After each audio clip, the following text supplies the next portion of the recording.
agradezco a Dipasud esta invitación, a María Isabel y a todos los que están aquí presentes. Y empiezo por una reflexión. Yo creo que nos compete a todos como ciudadanos. Solamente yo voy a hablar de arquitectura conmemorativa, pero es un tema realmente que debemos reflexionar desde nuestro papel en la ciudadanía, en nuestra sociedad. Y me he titulado esta charla Arquitectura conmemorativa en sociedades victimizadas, memoria, resistencia y experiencia. Yo hablaré a qué me refiero, sobre todo con estos tres tópicos: memoria, experiencia y resistencia, en lo que compete a la arquitectura conmemorativa, y entre lo local y lo universal, es decir, dentro de nuestro contexto y nuestros referentes como un proyecto humano, digamos, global.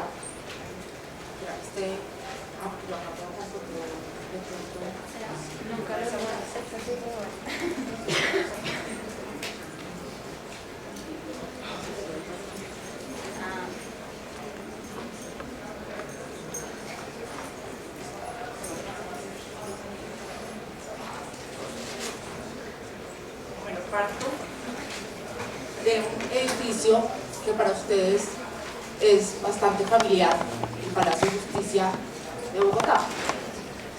Como ustedes, bueno, recuerdan, por está repetido en los medios de comunicación, la toma del Palacio de Justicia.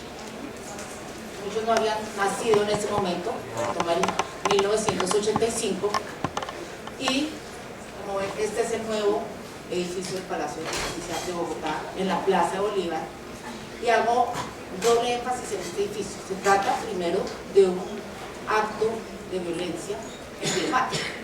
Conocemos que todo el mundo conocemos hoy los grandes rasgos de impunidad que tiene este proceso, y un proceso tan emblemático, y sobre todo que está en un sitio cívico el más importante de la capital.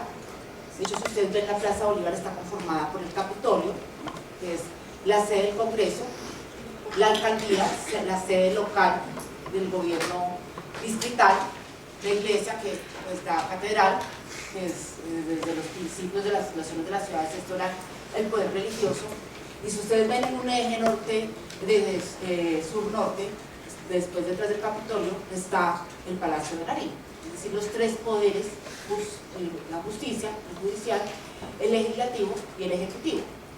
Entonces es un sitio muy importante en la ciudad, y uno se pregunta por qué está este edificio ahí. ¿Qué función cumple este edificio después de la toma del Palacio de Justicia? Una cosa es que uno construyó un Palacio de Justicia antes de la toma y otro después de la toma.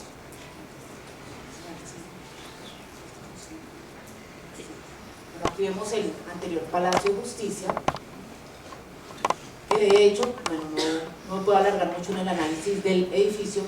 Fue diseñado no como un Palacio de Justicia. Este proyecto es de 1960, se empieza a construir a mediados del 75, y cuando se erigió este edificio, la primera directriz del edificio es que fuera seguro. Entonces ustedes ven, tiene casi una configuración parecida al Panóptico Nacional, que conocen, el Museo Nacional, que era antes una cárcel. Y el edificio, el primer Palacio de Justicia que estuvo en el hoy Centro Cultural García Márquez, lo conocen, ahí fue el primer Palacio de Justicia que tuvo Bogotá. Ese fue destruido en el 48, en el Bogotazo. Duró 60 años vacante, con un espacio vacío, y se hace el Centro Cultural.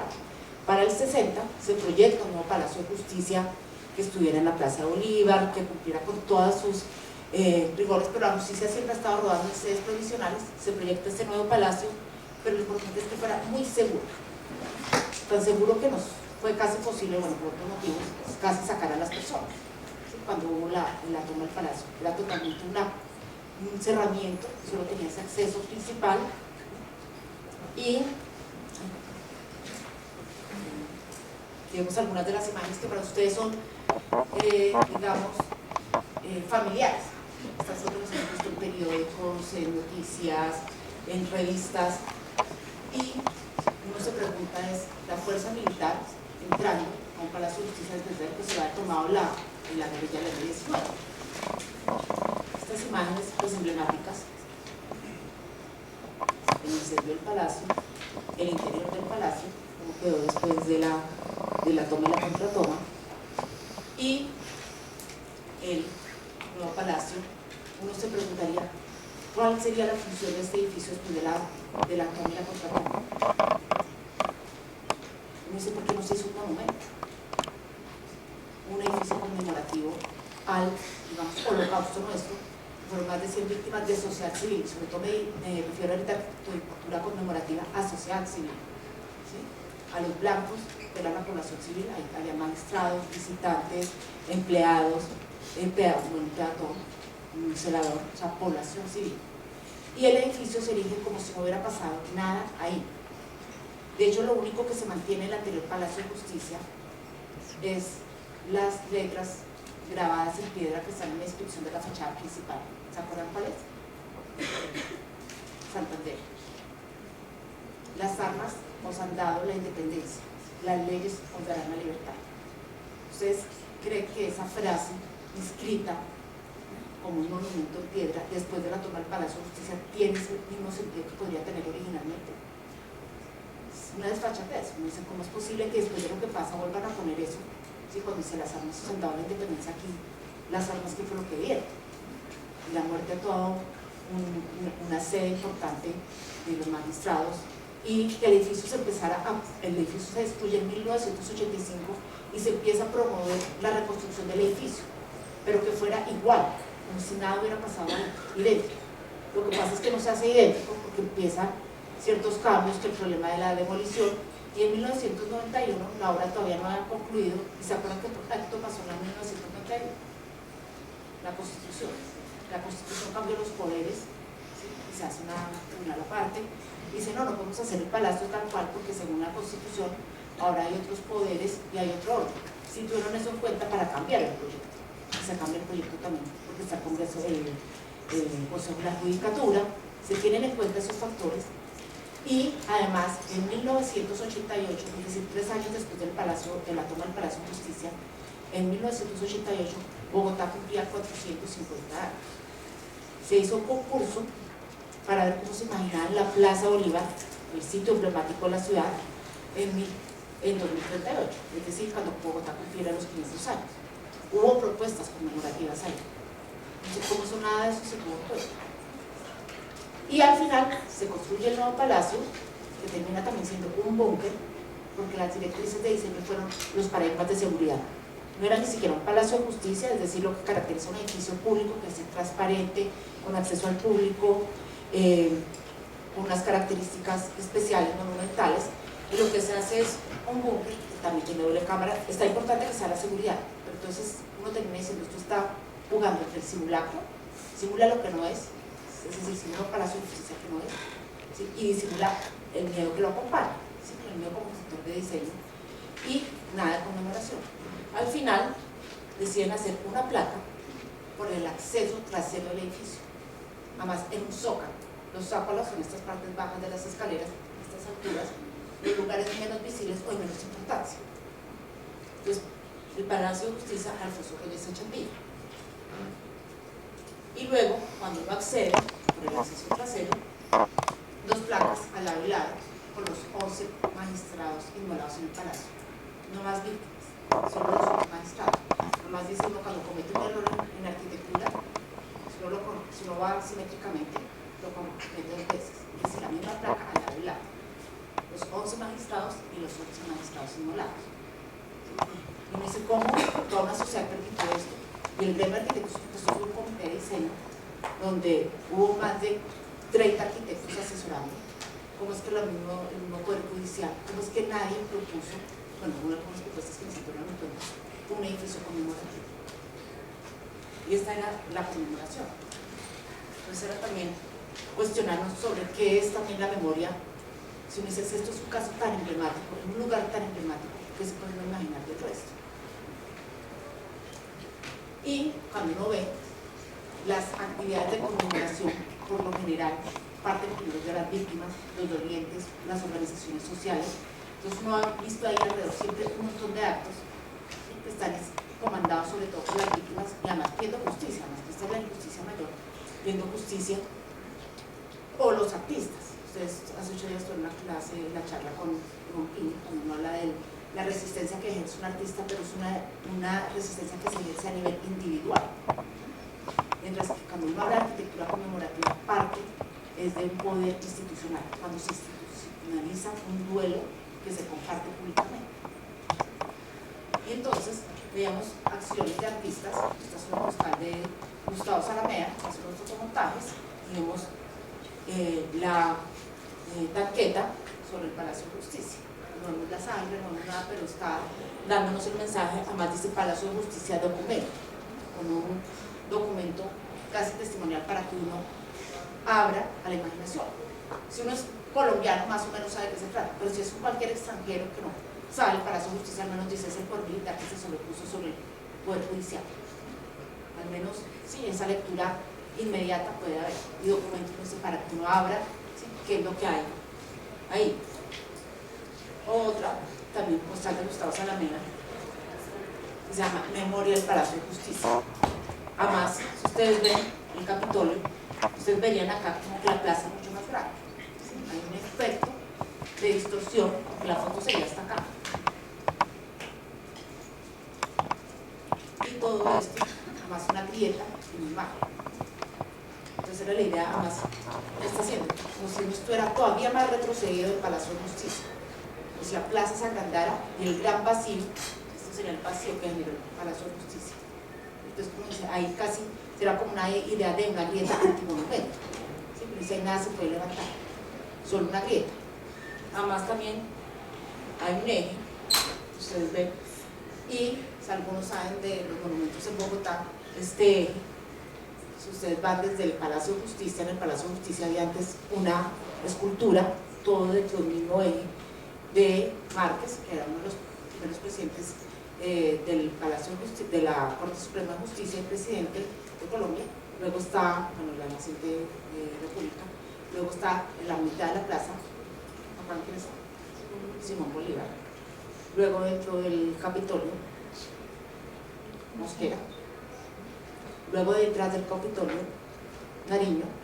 Entonces una eje de monumentos de personajes importantes que han incidido de alguna forma en los valores o la cultura. Entonces es casi diciendo que no hay monumento que se levante o que ya tenga validez dentro de lo que ha sucedido. Si lo sucedido también cambia esencialmente el curso de las cosas. Otra obra, algunos de pronto también conocieron, es una instalación de la artista Doris. No les hablé la otra imagen. Es Jolé. Casi también la idea de la grieta, y es también de Doris Salcedo, esta colombiana que hace en Londres, la Tate Gallery, como un monumento, digamos, casi universal, es como una grieta que separa la humanidad, los valores, ¿sí? Y uno se tendría como referente esta grieta en imagen de Gustavo Zaramea. Esta es la intervención que hace Doris Salcedo, que dura solo 2 días, y es también como llamar la atención en el sentido de la ausencia de todas estas sillas vacías colgadas justamente en la conmemoración de los 15 años de la toma del Palacio de Justicia, y también como una idea de cómo sucede también la memoria de nosotros, ¿sí? Y sobre todo que el Palacio de Justicia dice, eso es un flash que se recuerda a los 6 y 7 de noviembre, ¿sí? Es un flash, así viene la memoria, no es también se acuerdan por cositas así, así viene la memoria, como golpes de instantánea, y también como una crítica al monumento contemporáneo. Al monumento sobre todo contemporáneo que se erige todavía con los motivos tradicionales. Yo voy a entrar a explicarles con mayor calma esto. Y bueno, otra intervención, cuando hablo de artistas, es la de Beatriz González en el Cementerio Central, y también como una protesta, se les decía, hacia el caso emblemático del Palacio de Justicia, esa destrucción en plena Plaza de Bolívar, esa matanza, y también la destrucción y la demolición de nuestros lugares de memoria, casi una desacralización de la memoria. Y digo, esto es en el Cementerio Central, la parte que estaba en el occidente, que era, ¿se acuerdan cuando van al Cementerio Central los mausoleos, y la parte que era el Cementerio de los Pobres? Y son estos columbarios, estos grandes columbarios, que era donde se ponen estas tumbas, y es el alquiler, o por cierto tiempo, 5 años, y en el 2002, bueno, la alcaldía de Peñalosa propone que ahí se haga un parque y que hay que tumbar estos columbarios porque no tienen valor arquitectónico. es decir, no tienen un valor dentro de los cánones tradicionales, que vemos la arquitectura como que tiene que tener cierta belleza, pero es un valor patrimonial porque es donde están los muertos. Y al final se demolieron 3 columbarios y se hizo una parte donde está el Parque del Renacimiento, se hizo esa parte y se construyó sobre muertos, incluso porque ahí ustedes saben, si no saben, en toda esa zona, muchos muertos que sacaron los huesos, los dejaban ahí porque ya no tenían a dónde llevarlos, muchos cenenes que encontraban, y eso fue creciendo y una capa de más de 2.000, 3.000 cadáveres. ¿Sí? Y sobre eso se hace el Parque del Renacimiento y ya estaba proyectada la segunda parte. Es dentro de una administración local, es decir, en la alcaldía de Bogotá, de Lucho Garzón, como también algunos aspectos buenos, en su asesoría cultural, es decir, este lugar es sagrado, ¿sí? Es el lugar de los muertos, y dice, tenemos que hacer ahí un centro de memoria, y es donde se proyecta el centro de memoria. Pero por una parte, dice, ¿qué vamos a hacer con estas cosas que quedan vacías? Y esto es una iniciativa de un artista que es Beatriz González, y tiene que recoger plata de todos lados y hace las tapas de estas fosas, ¿sí? Que se llama auras anónimas, o sea que se escapan las auras y las hace con unos 5 printers de cargueros. Ya lo que hace son como los cargueros de la muerte, y saca 5 prototipos y se encarga de hacer más de 10.000 lápidas que recubren, y ahora eso es, bueno, supuestamente es un patrimonio artístico por los columbarios que están que se caen. Entonces era en un lugar donde se desacraliza todo tipo de muerte. Además, la muerte es algo que nos compete colectivamente. Cuando alguien se muere en un familiar, eso ya es un duelo compartido, ¿sí? Es una ceremonia que implica toda una cultura. Ahora imagínense si son muertes violentas, ¿sí? O si se desacraliza estos lugares de los muertos, ¿qué pasa? Y por otro lado tenemos los monumentos institucionales, que siempre es cuando hablo de los monumentos tradicionales eran o los monumentos funerarios o ya los monumentos, sobre todo que se van desde el Imperio Romano y se van a resaltar en el siglo XVIII y XIX, que son los monumentos a las grandes hazañas, a los héroes, a los soldados. Y acá tenemos nuestro monumento, además, a los soldados caídos, hace Lorenzo Castro. Sin embargo, no hay una apropiación, digamos, de un espacio que sea colectivo. Dice, mientras sí se pueden hacer estos monumentos, ¿por qué los otros tipos de monumentos a sociedades, digamos, victimizadas? Cuando hay sociedades victimizadas, no solo porque hay más población civil que ha sido blanco de la guerra, sino que mientras haya memorias, digamos, capturadas, porque son las memorias que unas personas tienen, y otros no. Cuando hablamos incluso de las víctimas del paramilitarismo, la gente dice, eso es montaje, eso es invento, ¿sí? Porque no hay muertos que están desaparecidos. Entonces uno dice, es una sociedad victimizada, en el sentido que no tiene una cohesión social que la sostenga, ¿sí? Sobre todo en estos valores colectivos. Entonces uno dice, en esto sí hay una intervención con los policías caídos, y entro a decir porque también esta relación de la arquitectura conmemorativa, que no es igual a cualquier arquitectura, que entra dentro del campo del arte, con esta frase de Adolf Loos, dice, solo hay una pequeña parte de la arquitectura que pertenece al arte, el monumento funerario y el monumento conmemorativo. Todo lo demás, lo que sirve para un fin, debe quedar excluido del reino del arte. Al toparnos en el bosque, con un montículo de 6 pies de largo y 3 de ancho, arrumado como una pirámide, nos diremos circunspectos y llenos de respeto. Aquí yace alguien, esta es la arquitectura. Así casi que retomar al origen de la arquitectura, y ese origen casi de la arquitectura está en relación con la muerte. ¿Sí? No solo cuando hablamos de estas, ¿recuerdan los dólmenes? Uno veía por allá en historia, eso ya eran los primeros monumentos funerarios, y que significaban también un avance de la sociedad, digamos, bueno, nómada, pero no a la sociedad sedentaria, que era también el lugar de los muertos, entonces estos cultos a los muertos. ¿Sí? Y Adolf Loos, pues el mismo diseñó su tumba, dentro de un pensamiento moderno, hablando a principios del siglo XX, que era un cubo de granito. Entonces también hay elementos simbólicos, que tradicionalmente se han supeditado a la arquitectura, como dicen los monumentos en granito, los monumentos en piedra, ciertas características especiales que tienen los monumentos. Acá está la tumba de Adolf Loos, un cubo, y por esa misma época, uno puede decir de los primeros monumentos, uno habla a víctimas, porque antes hablábamos de, no veía el Arco del Triunfo, todas las Obelisko Trajano, y es este proyecto de Walter Gropius, pues algunos saben, la escuela de la Bauhaus, la escuela de arte de la Bauhaus, él era el director, además una escuela que duró muy poco, que duró el 19 al 33, y hace este monumento, dice, el monumento ya tiene una reflexión, dice, desde que tenían incluso era una arquitectura moderna que era totalmente cuadrada, octogonal, tiene que ser distinto porque es un monumento, y es a las víctimas. Es el primer monumento que hizo a 7 víctimas, ¿sí? Con nombre propio, nombres, que son sindicalistas de la resistencia civil que hay en Alemania a una dictadura que se tomó 2 días, el golpe de Estado que hubo en Alemania en 1920. Entonces, hay todo un proceso incluso de desobediencia civil que no aceptan al nuevo personaje, pero hubo unas represalias en esos 2 años, 1920-1922, y se hace este monumento, dice, con nombres propios a estas 7 víctimas. Incluso dice, esta forma no puede ser, los monumentos tradicionales casi que deja a que uno se pregunte por qué esa forma. Y dice, es un relámpago que surge desde el fondo de la tumba como manifestación del espíritu vivo. De todas formas hay una visión metafórica de lo que va a surgir una relación también con la idea de la muerte.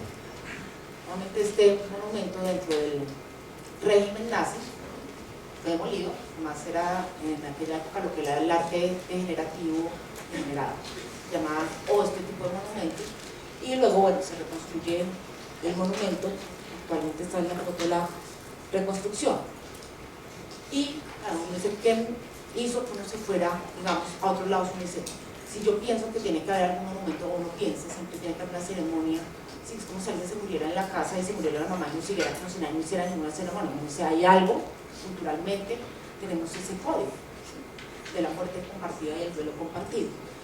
Y Alemania resulta ser uno de los casos emblemáticos en cuanto a la arquitectura conmemorativa, arte conmemorativo, además que recoge todo tipo de violencia, ¿sí?, no solo la violencia de destrucción masiva de ciudades, sino también otra violencia que la conocemos como el holocausto judío, que es finalmente lo que vemos en nuestras sociedades latinoamericanas herederas de ese también una forma de pensamiento, el totalitarismo alemán, nazi, o que es la forma de pensamiento única, no permitir, ¿no?, una diferencia. Entonces ustedes veían cuando se proclaman los derechos humanos en el 48, donde es el derecho a la igualdad.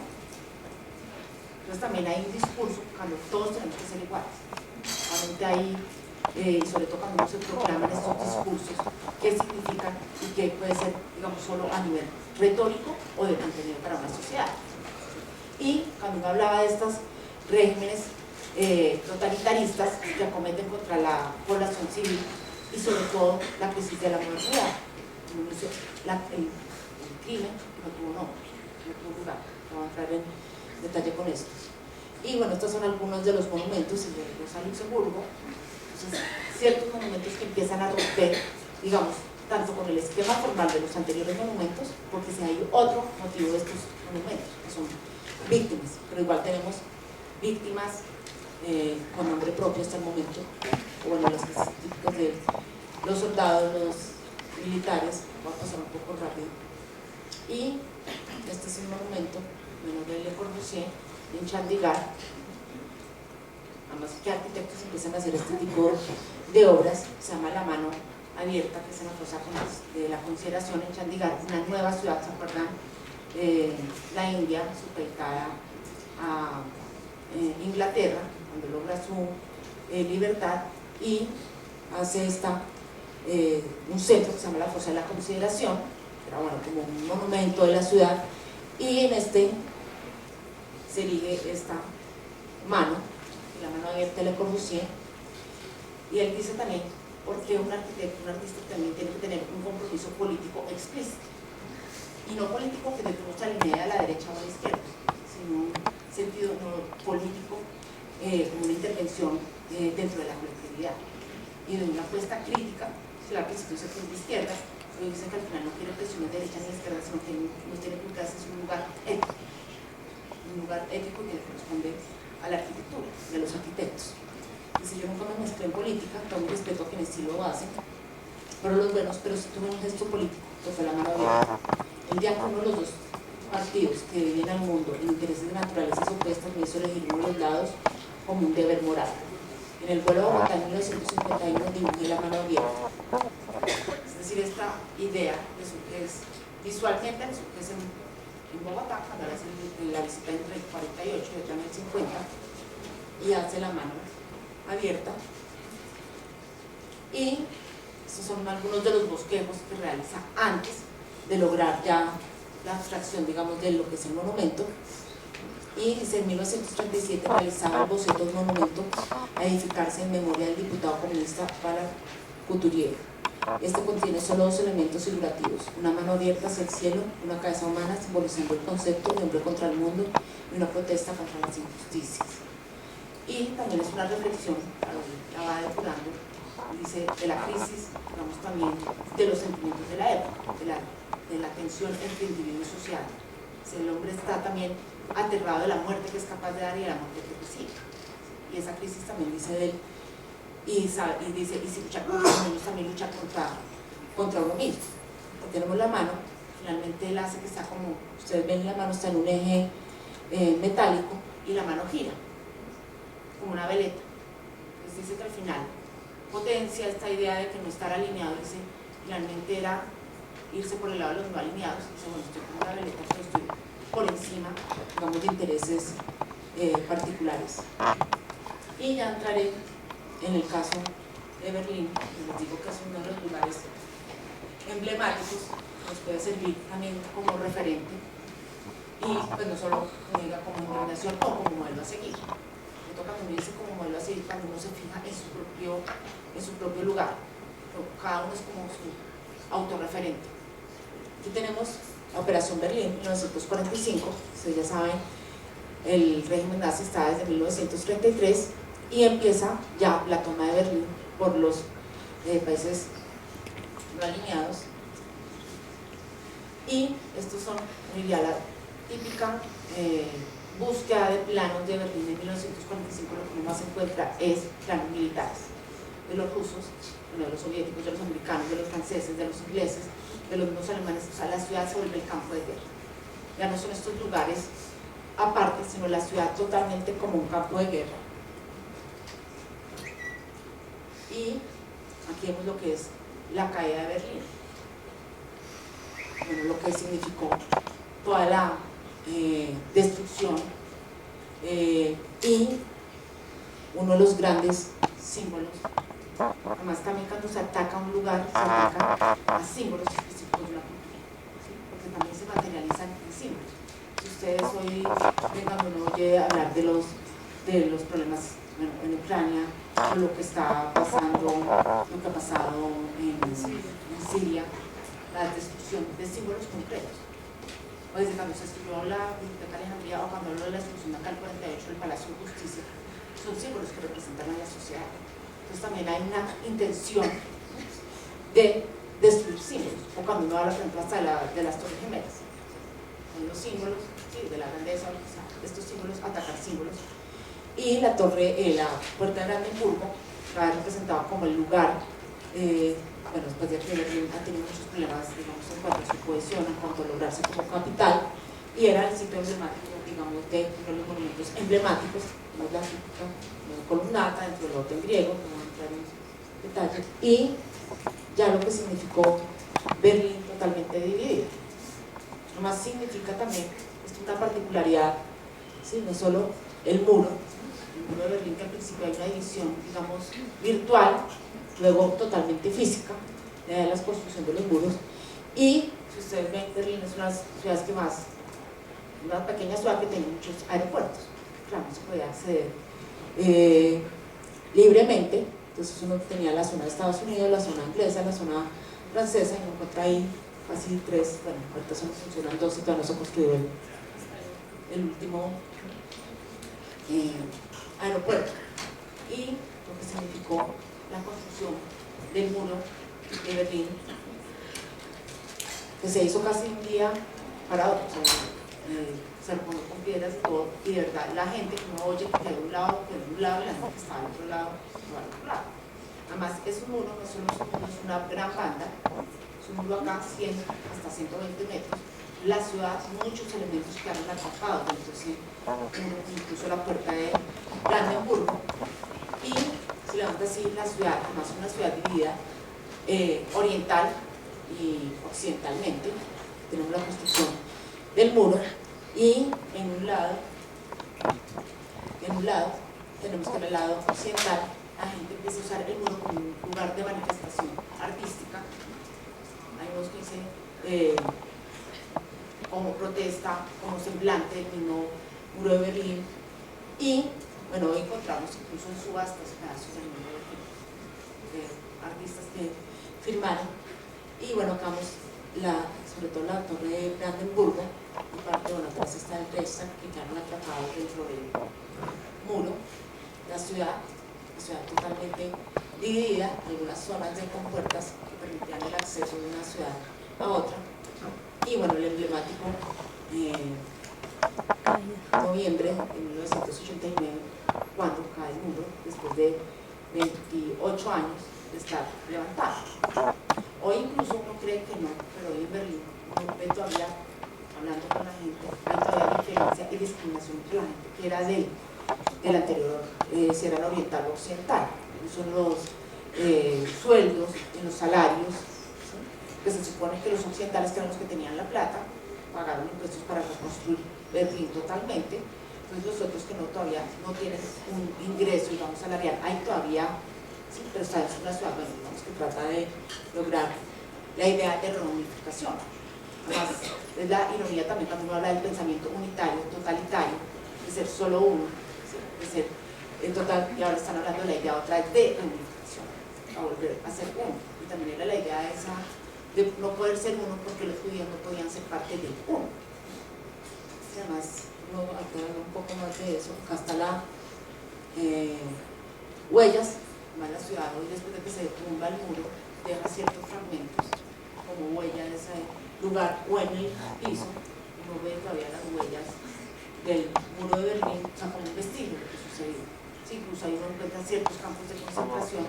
Sí, uno dice, también es la reflexión, si uno dice voy a dejar la ciudad como un campo de ruinas con todo lo que sucedió, o voy a arrasar y levantar algo nuevo. Entonces también cuando dice pasar del olvido total o a modificar el presente teniendo en cuenta el pasado. Luego después, en 1990, la zona que no estaba, digamos, en la zona oriental, estaba prohibido también acercarse al muro y se hace también un concurso y se hace toda una galería del muro. Entonces se hacen unas obras de arte, bueno, todo las distintas expresiones, ¿sí? De crítica, de liberación, de elementos. Y bueno, acá ciertos planos, voy a dar en estos para que vean lo que fue destruida totalmente la ciudad. Si ustedes ven acá, todo lo que está en azul fue lo que fue destruido de 1940 a 2001 la ciudad. No solo lo que pasó en la guerra, sino que como había que armar casi 2 ciudades, se tocó demoler un montón de elementos para hacer redes viales, para elementos que quedaron en ruinas o manzanas incompletas, entonces había que demoler. Entonces vemos lo que está totalmente en azul, casi totalmente la ciudad devastada. Y en rojo, las construcciones que fueron surgiendo en el tiempo, es decir, los edificios, sobre todo en los 80s, se hace toda una operación para reconstruir pero Berlín occidental. Entonces se despliegue todos los arquitectos haciendo distintos proyectos. Y ya en el 91, de la reunificación de Berlín, dice Berlín va a ser ya otra vez la capital de Alemania. Entonces ese es el proyecto Berlín 2000. Entonces es qué hacer con lo que estaba en ruinas o lo que estaba, tenemos el Reichstag, como había quedado. Entonces la cúpula que hace Norman Foster, que está una reestructuración, dice cómo hacer, combinar el pasado con el presente, entonces se vuelve todo un mirador, y no puedo volverla idéntica, no puedo restaurar idénticamente porque eso fue una destrucción. Mientras otros edificios, ¿sí?, fueron totalmente demolidos, incluso el Parlamento soviético, que era todo un edificio que se había construido entre esos ojos que mostré, fue totalmente destruido hace poco, hace como 2 años, que se no podemos permitir que este edificio, porque fue construido sobre una obra de un arquitecto importantísimo en Berlín, que era Schinkel, como si la Casa Almora. Entonces dicen, no, tenemos que tumbar el Parlamento soviético y volver a hacer el edificio de Chinque. Entonces empiezan todas estas discusiones. Acá tenemos las obras de Chinque, además que también acá está una del Museo Nacional, en la época también de la toma de Berlín, cuando se tumban los monumentos, y un lugar emblemático que es Potsdamer Platz. Potsdamer Platz era casi como decir la Plaza de Bolívar acá. Y si ustedes ven, es totalmente como la arquitectura contemporánea de las grandes ciudades globales. Entonces es una crítica también, pues en una misma ciudad pueden encontrar los sitios conmemorativos, pero también una abolición de lo que ahí existió. Más Potsdamer Platz ahora es este lugar de las grandes multinacionales. Ustedes saben, las políticas ahora las multinacionales, Nestlé o todo, logran tener sus edificios icónicos y los implantan en cualquier lugar del mundo, incluso desarrollan su zona urbana, y como van a pagar los impuestos, son los que van a pagar la restauración del lugar.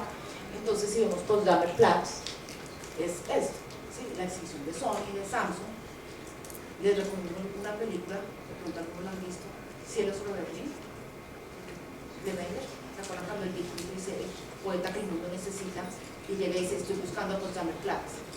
Y están las ruinas de Potsdamer Platz. Claro, la película fue incluso antes de la reconstrucción de Potsdamer Platz. Entonces, es importante que vean esa, bueno, vamos a hacer la ciudad sobre el vuelo. Aquí vemos la imagen. Y, digamos, mira, ¿a qué obedece como también esta idea de abolición? Y no es que uno diga que con el romanticismo o en la nostalgia, ¿sí? Pero tampoco dice de olvidar. Entonces ese es también el dilema de la época, ¿sí? Que uno dice, no puedo pensar los movimientos contemporáneos igual que se pensaban antes, ¿sí? Y también que hacer en una época, digamos, de destrucción. Y ahora la destrucción no solo es el tema de las ruinas, sino sobre todo el tema de la desaparición y el tema de todos estos muertos anónimos. Entonces tenía una cita de Bachmann, dice: ciencia y política del olvido.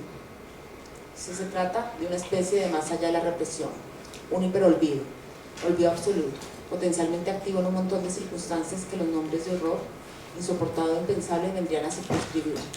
Simplemente esto, que es para mí la vara con la que la memoria, toda memoria y sus empresas memoriales deberán medirse en el siglo. Estas palabras referidas por Primo Levi, que los SS dijeron a Simón Wiesenthal y a los otros al llegar al campo: termine como termine, esta guerra ya la hemos ganado contra ustedes, no quedará ninguno para dar testimonio. Pero incluso si algunos se salvaran, el mundo no les creerá. Podrá haber sospechas, discusiones, investigaciones realizadas por historiadores, pero no habrá certezas, porque al destruirlos ustedes destruiremos las pruebas, incluso si algunas subsistieran, y si algunos de ustedes sobrevivieran, la gente diría que los hechos que cuentan son demasiado monstruosos para ser creídos. Y es la relación, no solo cuando les hablo de esta guerra, sino lo que significó el holocausto judío, y que mucha gente niega, y que fue una muerte de todas formas silenciosa. La gente sabía que si no hay una sociedad que no ve, porque no quiere ver, que no solo fueron judíos, fueron llevados a estos campos de concentración, además de una operación muy sistemática, de llevarlos hasta conseguir una muerte que fuera masiva, para ya como el auge de la civilización o de la técnica o la industrialización, hasta llegar a industrializar la muerte. Entonces, muchas personas se ponen las cámaras de gas, el elemento de la cámara de gas, de todas estas muertes silenciosas y que terminan en distintas fosas o en los hornos crematorios.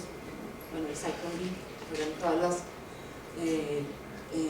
duchas de gas, y la negación de un momento de la historia. Incluso cuando se hacen entrevistas, Hannah Arendt, creo que la famosa Hannah Arendt, sus testimonios, o muchos testimonios, dicen: no sabíamos lo que estaba pasando en ese momento. Han pasado 5, 6 años del holocausto y no sabemos realmente lo que estaba pasando. O realmente no se sabía, o realmente se pasaba de largo sobre una historia en determinado lugar, ¿sí? Y incluso acá cuando se hablan de desaparecidos, de víctimas, de masacres, todavía se niega. Y se habla de todas formas de sociedades de derecho, cuando dice, por un lado, si una sociedad o un estado de derecho no tiene claro cuántos habitantes tiene, qué tipo de habitantes son, qué circunstancias están, no puede haber un estado de derecho. decía como el problema de memoria, que se llama otro problema de fondo del siglo XX.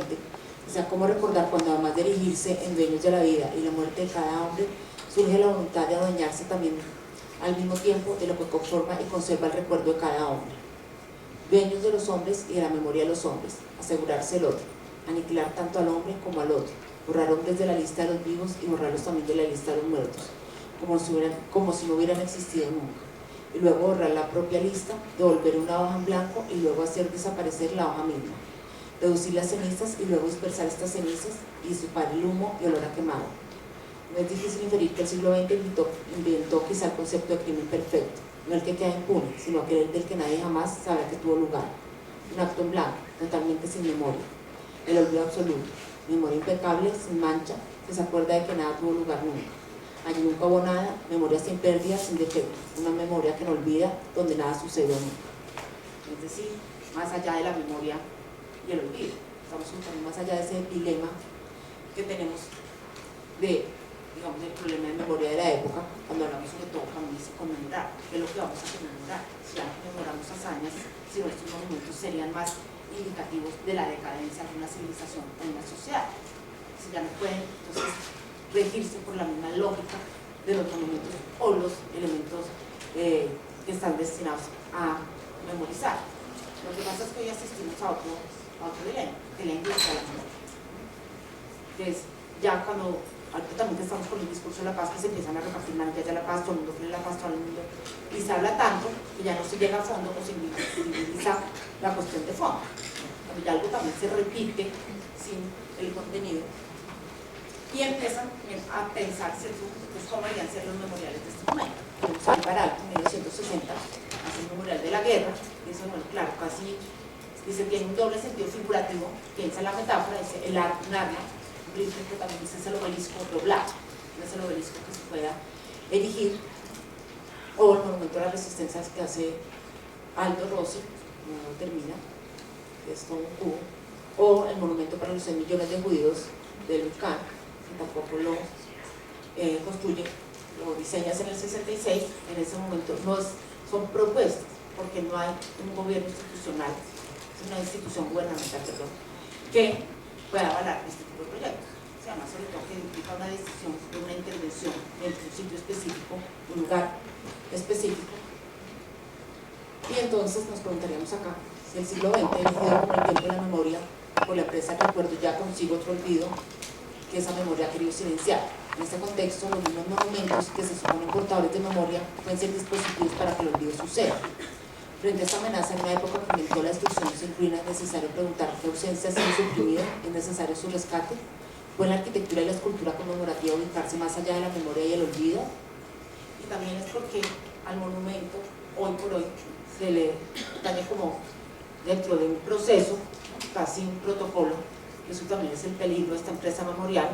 Si ustedes ven los protocolos de ciudades, de lugares de memoria, o de víctimas, entonces dice reconciliación, paz, reconciliación, reparación, dice reparar, y ambas son en términos de cuando dice reparar objetos, uno dice si es reparar víctimas, si es el mismo término, reparación, reconciliación, entonces ahora tiene que surtir un efecto de reparación a las víctimas. Entonces, ¿cuántos familiares tenía usted? Entonces, esto equivale a tabla de Excel, tantos millones de pesos, y una reparación simbólica, que es hacer un monumento, y sobre un protocolo. Entonces, donde hay lugares de guerra, se procede de esta manera. Y lo otro es esos monumentos ya que nos dicen, como cuando uno ya aprende a sumar y a dividir, pues uno ya tenía calculadora, ni suma ni dividir, la calculadora corta las funciones de uno. Los monumentos ya están teniendo como se vuelven casi como los dispositivos del olvido, o como dice, el monumento está representando el siglo XIX, el siglo XX, pero no está dirigiéndose realmente a un sujeto de experiencia, un sujeto ciudadano que realmente lo confronte con su realidad o con su propia experiencia. Tenemos casos, justamente lo que sería antimonumento, en el sentido, digamos, estricto del término monumento, que sería esa ubicación de más allá de la memoria y el olvido. Solo hago unas alusiones muy rápidas.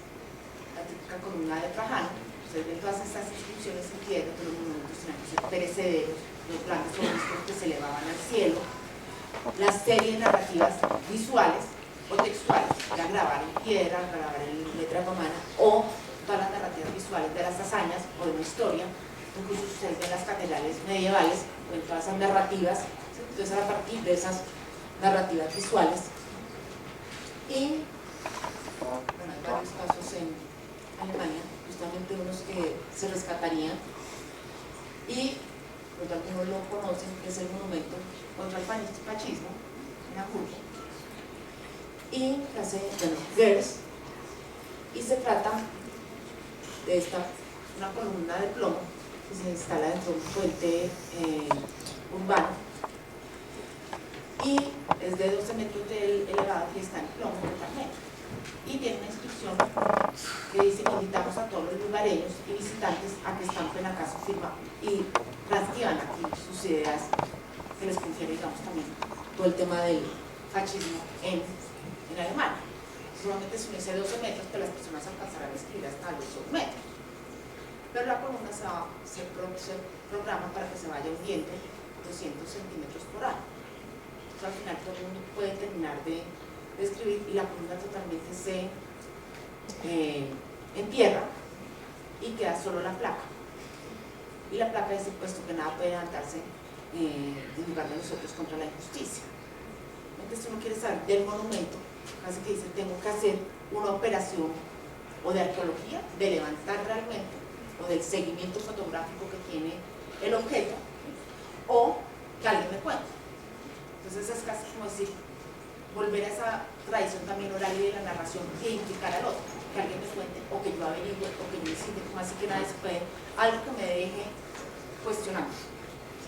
Entonces dice, no, ya dentro del concepto tradicional, o esa que se llama 2146 piedras, monumento contra el fascismo, de Goebbels, y esta la hace Salbrook, y se trata de una calle de 8.000 adoquines, que ha sido recién elaborada en 1993.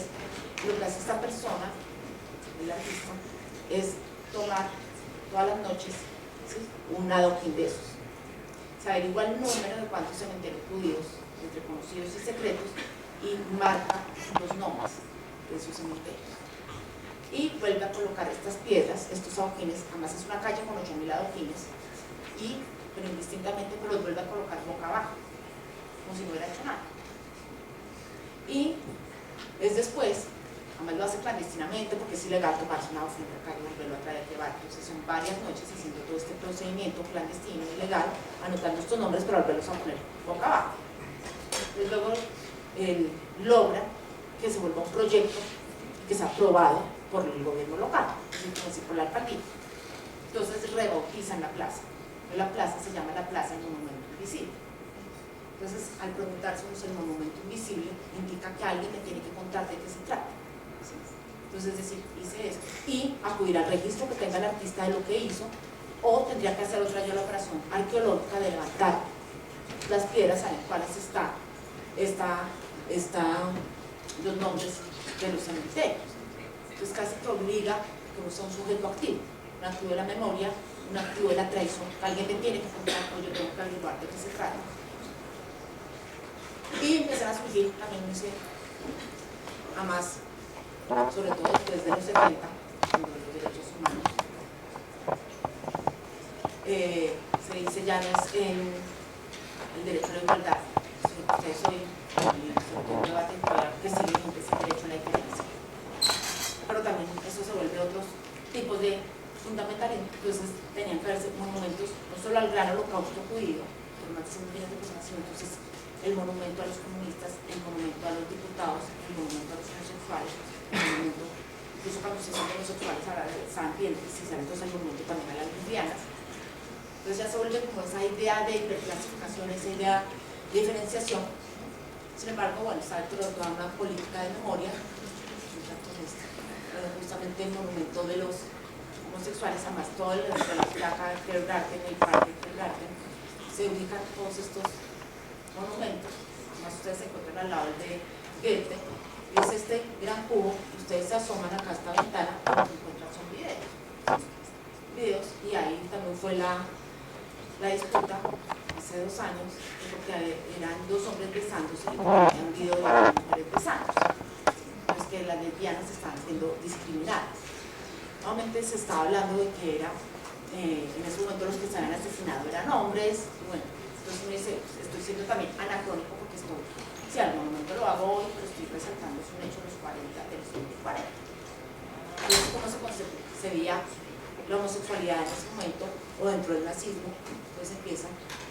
Y este que fue inaugurado hace 2 semanas, que es también cerca de la zona del Garden, es este gran muro de cristal de 24 metros, ¿no? Así un cuarto de cuadra, y fue justamente a los discapacitados, a todos los enfermos y discapacitados, porque bueno, el reino de Brasil también, además, mucha gente creía que estaba haciendo el bien, era también la idea de que matar a alguien que tiene cáncer, matar a alguien que tiene, pues es totalmente bueno en todo sentido, en el sentido interesante, la persona no va a sufrir, no va a ser una carga para la familia, es antes humano matar al otro, ¿no?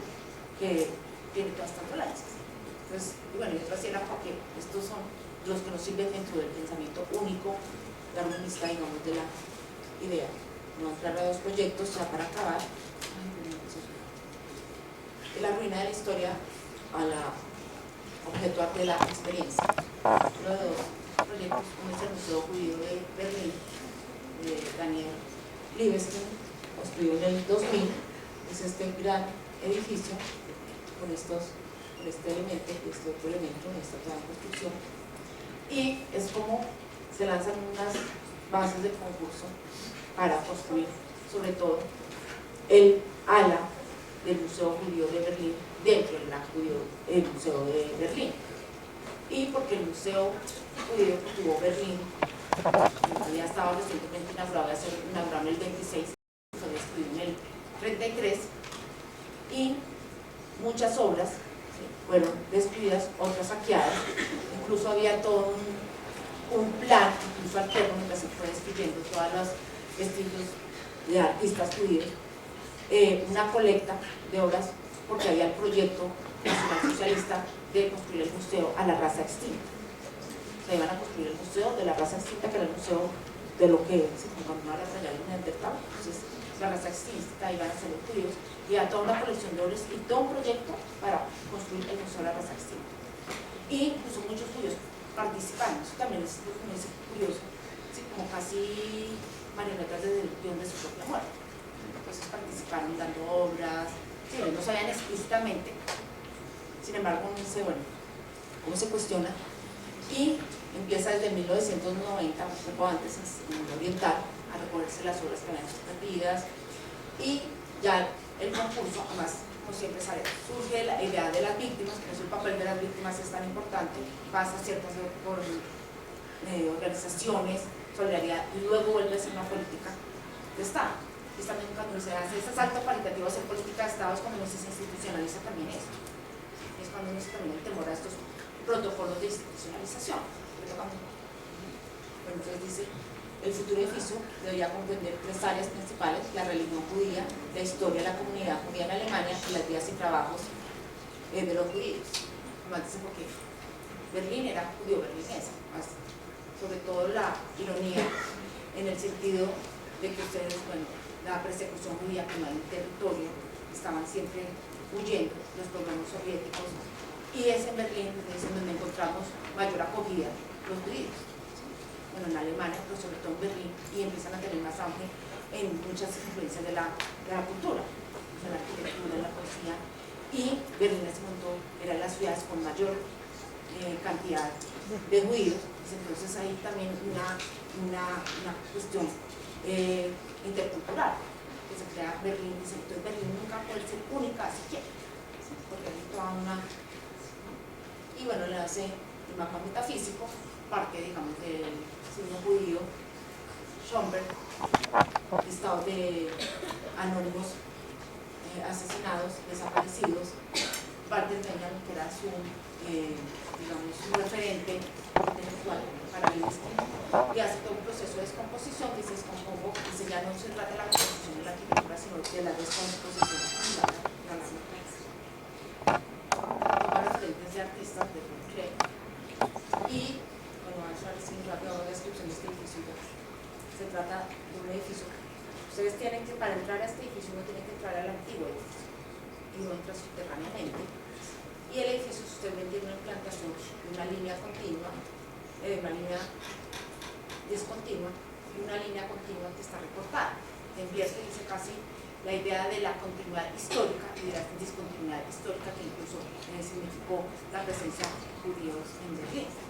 Entonces, pero estas líneas son unos vacíos que ustedes van al edificio, no puedo acceder. Entonces yo no puedo acceder a esa línea y a eso. Entonces dice la línea discontinua. Bueno, tenemos la línea continua, que finalmente la que uno hace cuando recorre el edificio. De hecho, tuvo que entrar por el pasado para entrar al presente. Tiene los tres columnas que decía que uno no puede acceder después de los patios centrales del edificio. Yo no puedo acceder de nivel. Y vemos el edificio, además dice dentro de lo familiar y lo no familiar, es totalmente construido en zinc. Y zinc era uno de los materiales clásicos de Berlín. Es económica, pues un chinkel, solo que era resistente. Entonces, era también el mismo elemento totalmente en una zona, de forma extraña, que es el material más común, pero está dispuesto de una manera, está a la vista. Y también dice, estos elementos que vimos son las ventanas, pero se me está rompiendo el código porque las ventanas no deberían ser así.